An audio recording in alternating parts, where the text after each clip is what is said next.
नमस्कार साथियों, मैं सुभाष चंद आपके अपने YouTube चैनल रणवी एकेडमी के ऑनलाइन प्लेटफॉर्म पर आप सभी का हार्दिक स्वागत करता हूं। साथियों, हम बात कर लेते हैं आरआरबी जेईई की कट ऑफ के संबंध में।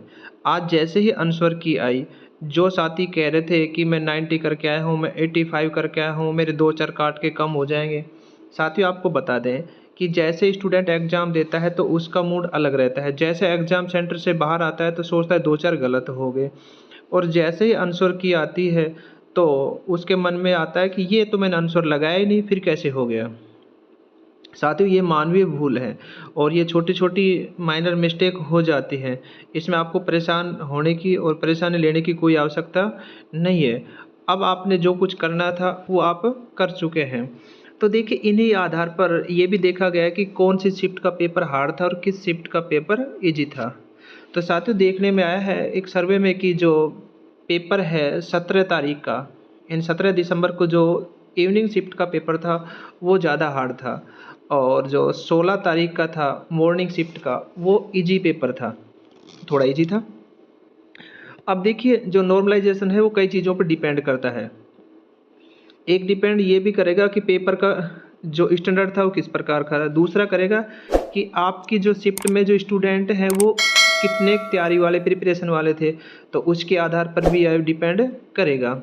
तो देखिए, जो नॉर्मलाइजेशन है ज़्यादा खेल नहीं करेगा। जिन साथियों की तैयारी है और जिनको लगता है कि हाँ मेरा हो सकता है, तो इसमें हम कट ऑफ की बात करेंगे कि जो एक्सपेक्टेड है कितनी कट ऑफ जा सकती है। तो देखिए, जो साथी आरआरबी जेईई के साथ साथ एएलपी की भी तैयारी करें, यदि एएलपी में उनका अच्छा स्कोर बन रहा है तो आरआरबी एएलपी भी अच्छी जॉब है। ऐसा नहीं है कि आरआरबी जो एएलपी की जॉब है वो ख़राब जॉब है। तो अब हम बात कर लेते हैं, यदि इसमें आपने जो 4 बोर्ड हैं, यानी जम्मू बोर्ड है आरआरबी जम्मू से, या आरआरबी आपने त्रिवेंद्रम से फॉर्म अप्लाई किया, या आरआरबी अहमदाबाद से, या आरआरबी गुवाहाटी से, तो यहाँ की कट ऑफ कम देखने को मिलेगी। जैसा कि मैं पहले दिन से कह रहा आ रहा हूँ कि यहाँ की कट ऑफ आपको कम देखने को मिलेगी। इनमें भी यदि आपने अलग अलग से कर रखी, जैसे यदि आप सिविल से हैं तो सिविल वालों की कट ऑफ कम मिलेगी। यदि आप मैकेनिकल से हैं तो क्योंकि पोस्ट कम है तो पोस्ट के हिसाब से मेरिट बढ़ने की संभावना रहती है। हम बात करें जैसे कि रेलवे ने कुल 7,951 पदों के लिए आपकी ये एग्ज़ाम लिया था।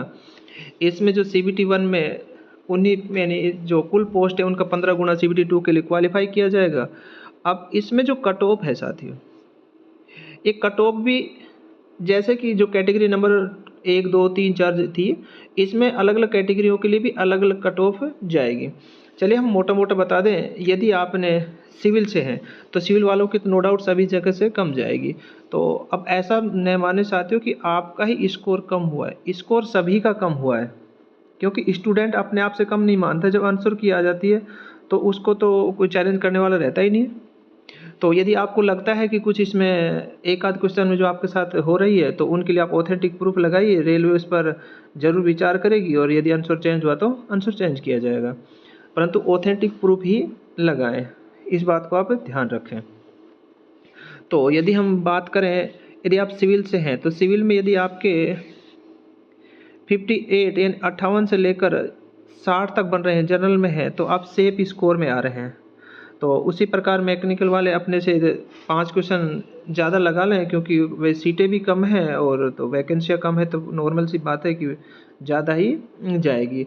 और जैसे ये बोर्ड हैं कैटेगरी वाइज, अपने से 2-2 कम कर लें। यदि OBC की बात करें तो 56 से 58 के बीच, SC और ST 55 से 57 के बीच में देखने को मिल सकती है।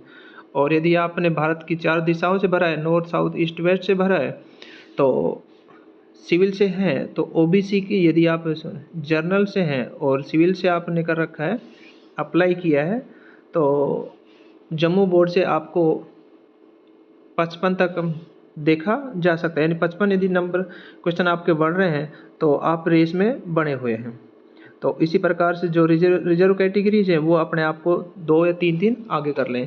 तो इस प्रकार जैसे OBC यदि आप 52 के आसपास या 52 बन रहे हैं तो आप रेस में हैं, तो आप अपनी CBT 2 की तैयारी कीजिए। तो मिलते हैं नेक्स्ट वीडियो।